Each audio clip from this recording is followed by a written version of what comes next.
Magandang araw mga kabayan, nagbabalik po muli ang inyong lingkod upang magbigay sa inyo ng mga bago at nagbabagang mga balita. Iba ang natakot sa pagpasok ng ICC sa ating bansa. Kabaliktaran ang nangyari. Former President Rodrigo Roa Duterte na dapat kabahan at matakot dahil nakapasok ang ICC sa ating bansa, ICC ang nasindak kay former President Duterte. Tila ba matikas pa rin ang tindig ni former Duterte, yaong nalaman nitong nakapasok ang ICC sa ating bansa. Wala ni isang katiting natakot man lang ang nagparamdam kay Duterte, bagkus ICC pa mismo ang natakot sa kanya at balak natang umuwi sa pinanggalingan nila. Dahil sa wala nang ebidensya, wala pang jurisdiction ng ICC. ICC pa ata ang maimbestigahan dahil sa false accusation nila.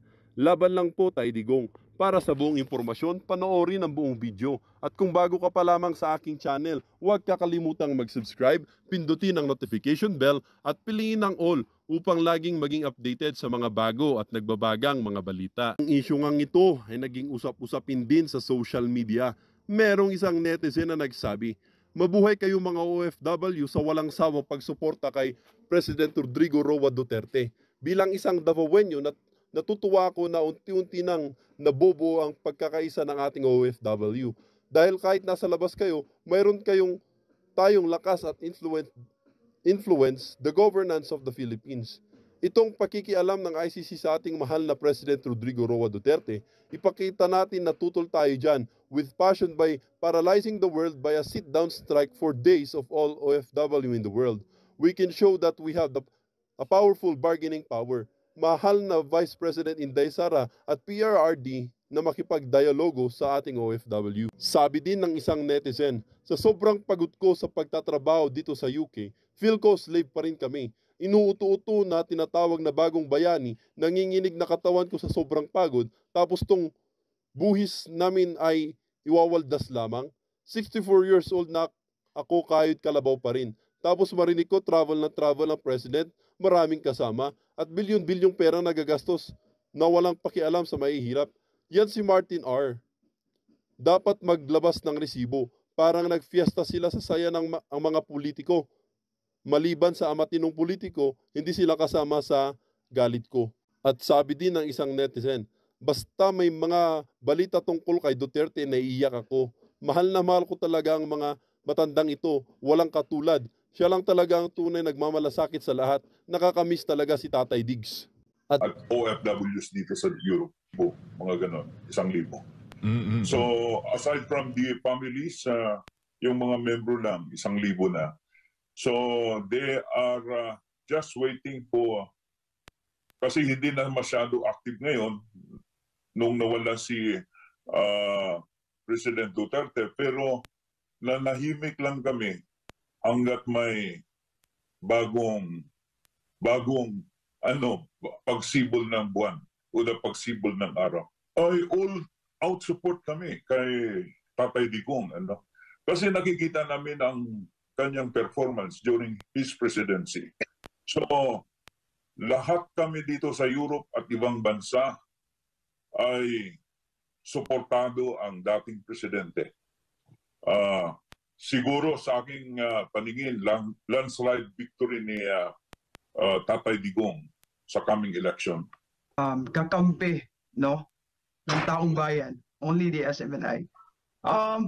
About naman sa ICC, medyo habang nakaraos kami ng maayos sa aming New Year celebration, in the other hand, malungkot dahil sa balitang ito, itong nakapasok na ICC.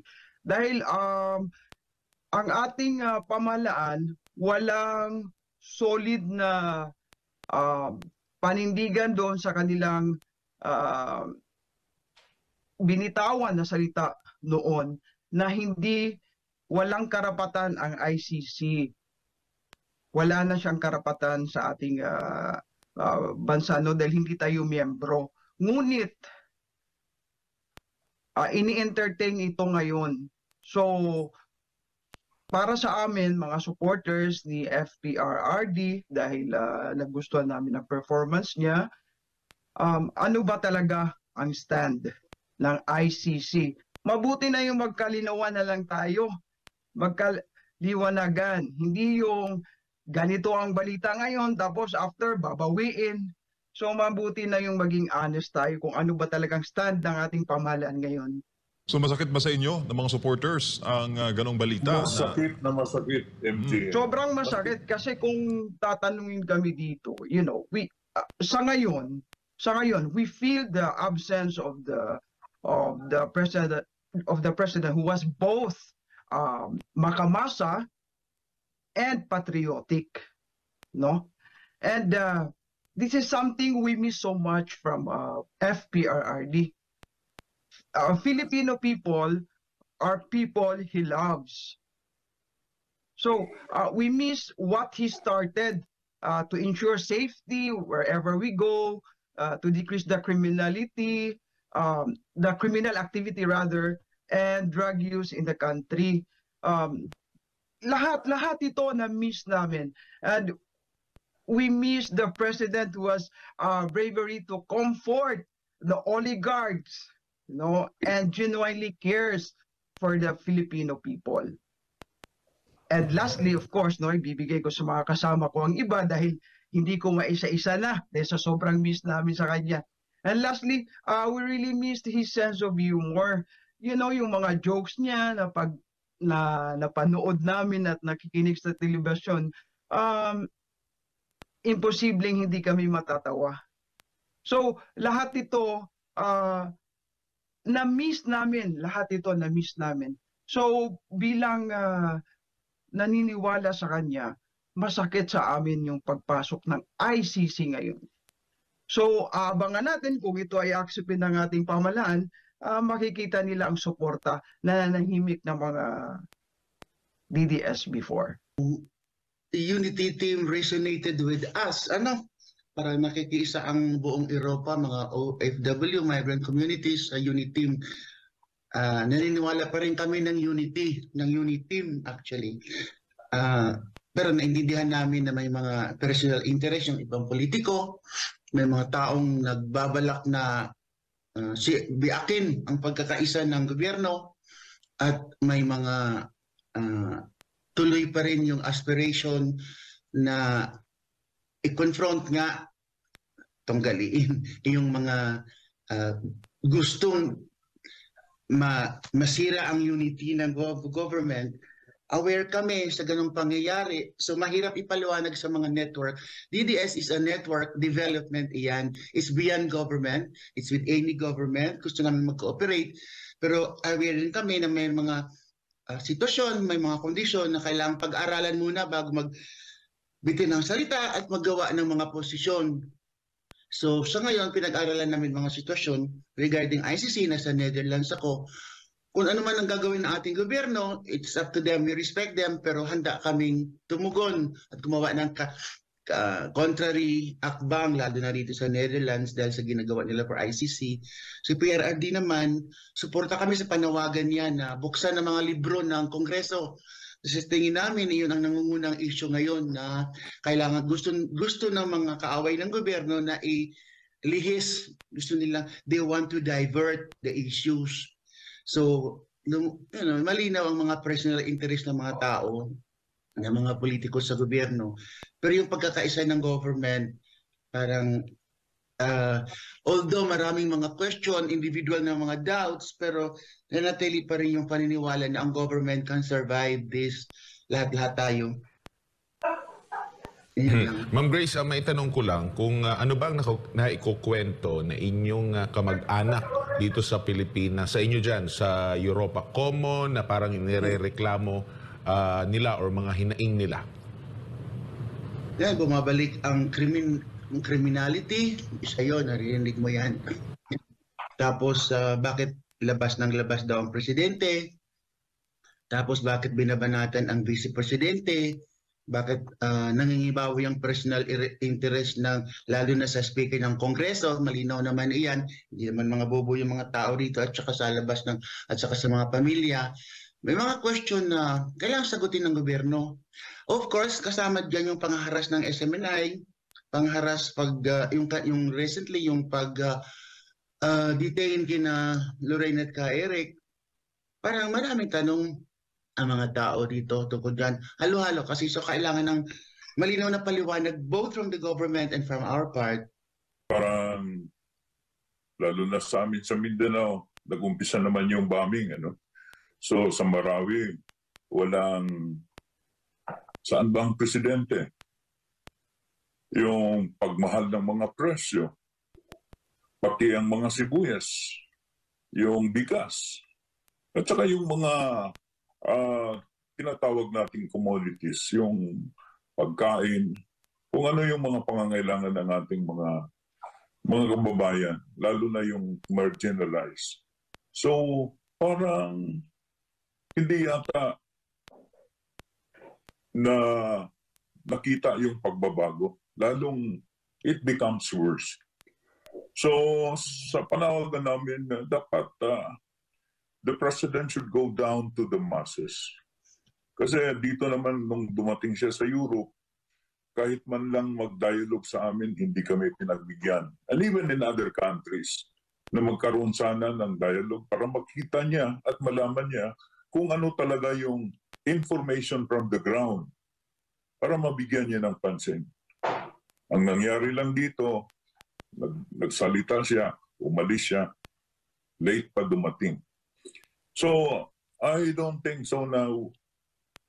Sana magbago siya no, sa taong ito. Dahil parang nakita namin sa kanya, he is really a weak president. So, sad to say. So, yun lang siguro ang masabi ko hanggang ngayon, sa ngayon, yung mga nangyari dyan sa Pilipinas. Kasi nakikita namin, habang kami nasa malayo, nakikita namin ang aming sariling bahay. It's not only from the local news, from also the source from the international correspondence. Si Queenie naman, ano ba ang kadalasan ng mga hinaing dyan ng ating mga kababayan Q sa Paris, France na ipinapaabot, gusto nang ipaabot ngayon sa present administration? Yes, aside doon sa mga nabanggit ni Chairman Ben at Secretary Grace, yung security, no, importante. Bilang migrant and OFW, bumabalik na naman yung nakawan sa airport. So medyo idagdag ko ito doon sa mga na-offload na mga OFW. Bigyang pansin nyo naman yun. Sobrang bigat noon sa bulsa. So sana mabigyang pansin to ng ating gobyerno ngayon na yung pinangako nilang mahalin nila ang OFW, pabigat po ito sa kanila. So sana isa din po ito na dapat nilang bigyang pansin. Yun lang po ang maidagdag ko kasi lahat naman na-mention na yung mga major na bumabalik kasi ang krimen talaga. Ano ba hindi kami bulag kahit nasa ibang bansa kami. Ano ba ang mga event na inyong gagawin in the coming days ahead, Chairman Ben, sa DDS Europe International para ipahayag inyong suporta at ang inyong mga panawagan dyan sa Europe? Magkaroon kami ng online meetings para malaman nila kung ano talaga ang political landscape ng ating bansa at ano ang dapat gawin. Sa update naman ng mga OFW at migrants dito, darating ang panahon na dadami kami dito sa Europe.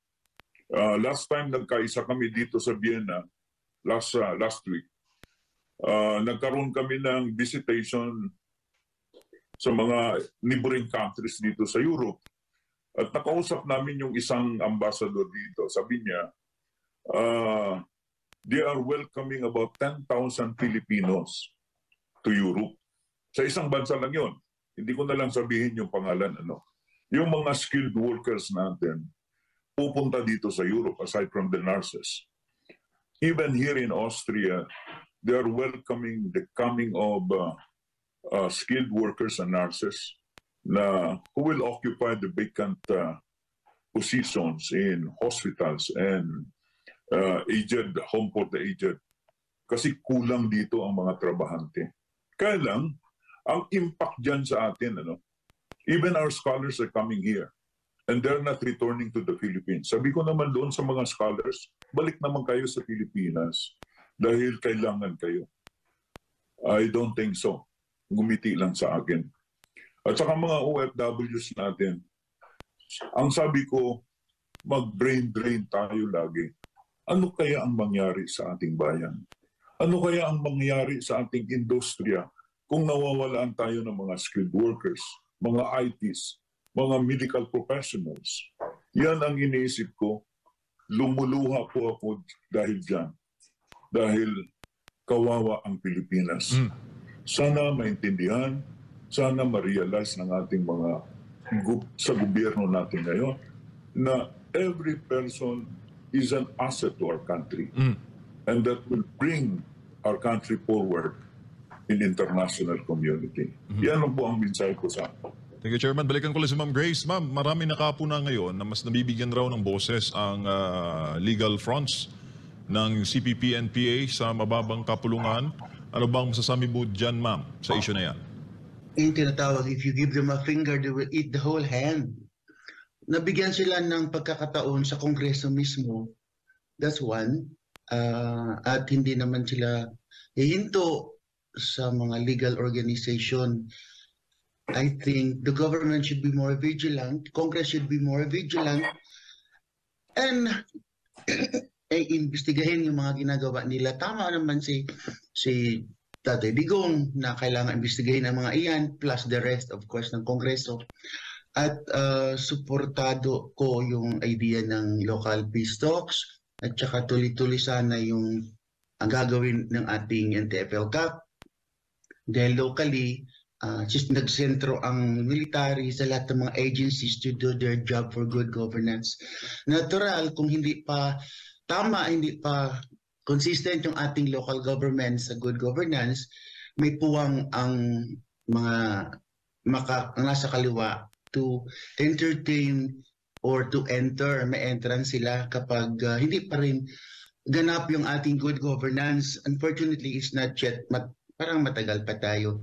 But it is good to note na marami na rin mga local governments that are doing their job. Kasi the more you think, the more you talk about the negative things, the more na meron silang ammunition for their propaganda. So, on one hand, kahit tama yung ginagawa ng SMNI na tugligsain ang mga ginagawa at pag-uudyok ng makakaliwa, maganda rin actually ang ginagawa na i-promote yung mga nagagawa sa local government. At I appreciate so much yung ginagawa ng laban ng bayan na pinapakita yung mga mukha ng mga military officers sa local government. They're doing good, but they are not yet there. So, bantayan natin lang sila. At mag-ingat sa ating mga sinasabi kasi the more we say negative things, the more na meron silang chance to use it para manipulate nila tayo para mabigyan sila ng chance to say something. Kaya sa akin lang, kailangan natin ng balanse ba? Samantalang meron tayong mga comments sa gobyerno, tingnan din natin yung mga magagandang nagawa ng government. Ang ginagawa ni VP, sa education at saka yung iba pa mga ahensya na maayos naman ang mga trabaho actually. Kung minsan na nakita ng mga tao kasi yung mga incidents, mga maliit na bagay, we forget the big picture ba? Kahit naman may comment ako sa president, pero tingnan mo ang kanyang vision, it resonates with the vision of racist Filipinos, vision and policies. Iba ginagawa nila, I don't know, kasi wala naman kami diyan. Pero sana hindi natin makalimutan yung big picture. Hindi pwede na comment lang tayo ng comment without looking at the big picture. At nasaan ba na ilagay yung mga negative na nagawa ng gobyerno. Anyway, NTFL is good. Sana matuloy. Local peace talk is good. Sana matuloy. At sana wala ng peace talks with the people in the Netherlands. Hindi naman kailangan yun. Ma'am Grace, sabi ni VP Inday, nako, pinuna niya yung exploratory talks, a deal with the devil daw, sabi niya. Paano bang masasabi mo doon yung napirmahan sa Norway? It's true. I do not agree. Noon pa naman, nung nag-start I do not agree with the peace talk dito. We should learn our lessons na it does not work. Gagamitin lang nila iyan sa kanilang propaganda. Bigyan mo sila ng legitimacy para i-promote yung kanilang what they sell. bakit ka makipag-usap sa mga tao na gustong ibagsak ang gobyerno? Hindi ba? Are we stupid? Have we not learned from history? Tapos, bakit hindi ko na-consult ang mga dating mga kadre na bakit hindi ka nakausap ng ibang mga tao? Bakit ilang tao magdesisyon nito? Bakit hindi kasama ang civil society? What's wrong with our government? Naman ko sa kanila. Ang lesson kasi, it's hard. Sobrang na kasi ba? At saka yung local peace talks works. Ang local governance, it's working. It's getting there. Tsaka alam naman natin na hindi ganun kadali. So why peace talk? Ma'am, Ulit. bago po ipasa ang bola kay Q dyan sa Paris, France, nandyan po kayo, ma'am, nung nasawi ang leader po ng CPP-NPA na si Joma Sison. Ano ba po ang pagbabago sa pamumuhay ng ating mga kababayan dyan sa the Netherlands matapos po ang pagkasawi ng ulo po ng insurgency problem ng Pilipinas? Natawag mo ako. They are desperately trying to get back. But you give it to them, they do a lot of good work on the ground. Sa mga undocumented, sa mga kanangailangan ng tulong, to promote the culture of katutubo. That's good naman. Hindi mo naman pwedeng atakehin yung mga ganyan. Pero bear in mind that ang ending ng istorya is against the government talaga, babagsakin. And eventually, ang nakakatakot kasi kapag tungkol kasi sa armadong pakikibaka, parang it's so hurting to know na yung mga mababait na mga tao, genuinely patriotic, dadalhin mo sa ideya na kailangan talagang pabagsakin ng gobyerno kasi marami ito. It's so heart-wrenching to watch young people getting hooked. Hindi lang naman dito sa Europe, sa labas din. At namimili sila ng mga matatalino, yung mga popular, yung may capacity mag-organisa. Marunong sila. We know that. So bakit hayaan pa natin? Kailangan kasi kumbaga tutuloy na, I agree with many who said we need counter-organizing, counter-propaganda, the good one.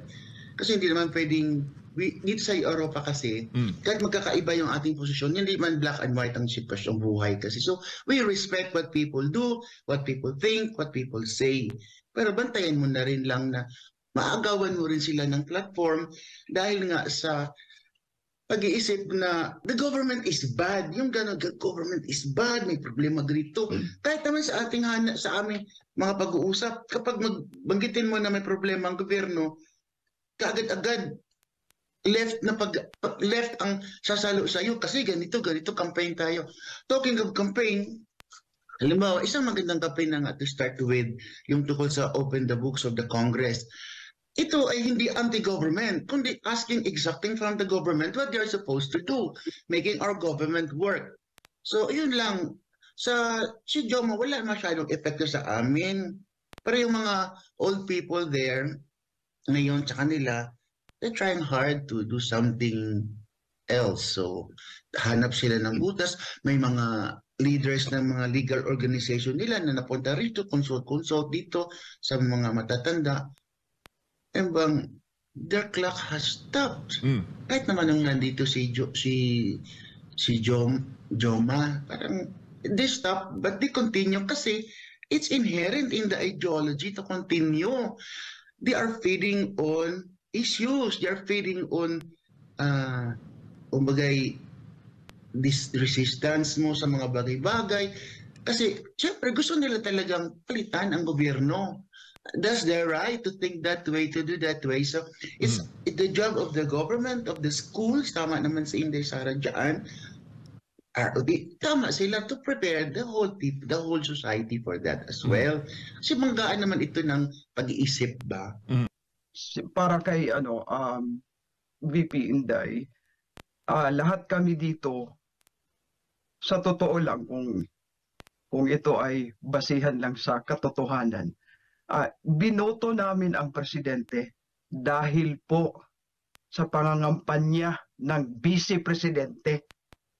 Kaya siya nanalo dito. No, I'm referring sa France. And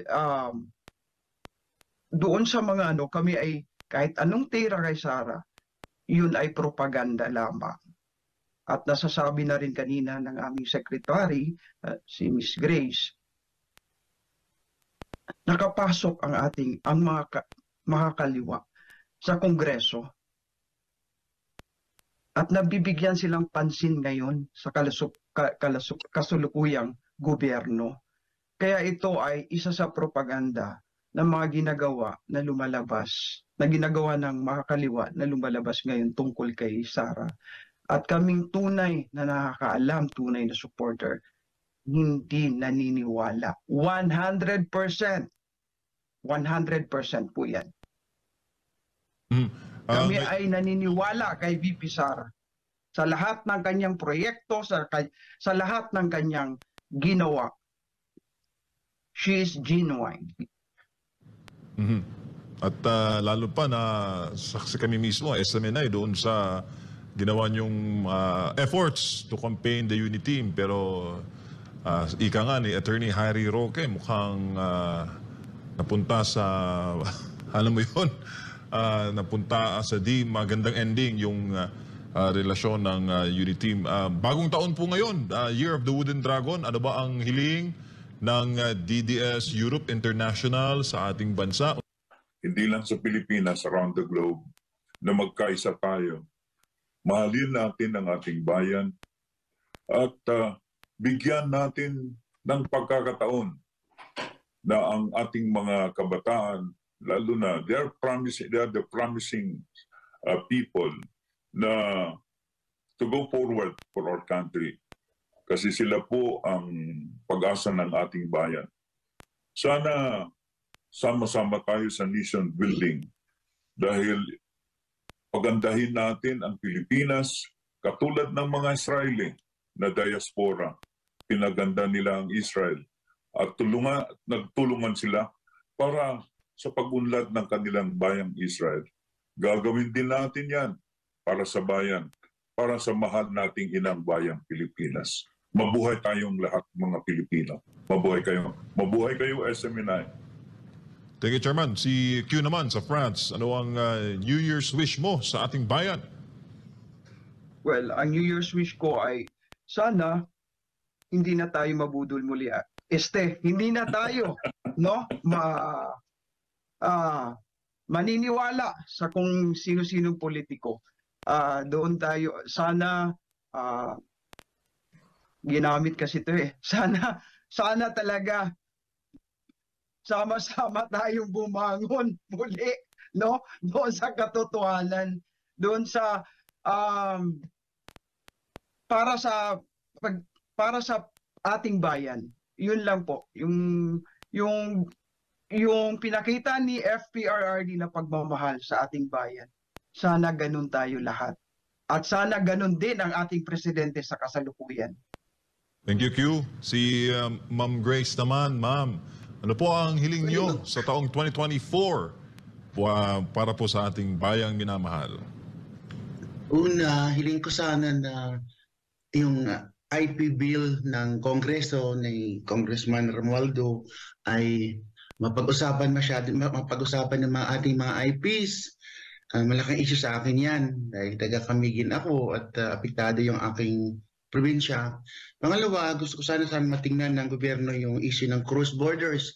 Those people na pumupuntang Europa para maghanap ng better future at saka inaayos naman ng government ito. Sana maging systematic ang government pag-protect ng kanilang mga interest. At of course, pangatlo, I wish talaga that the Congress open their books.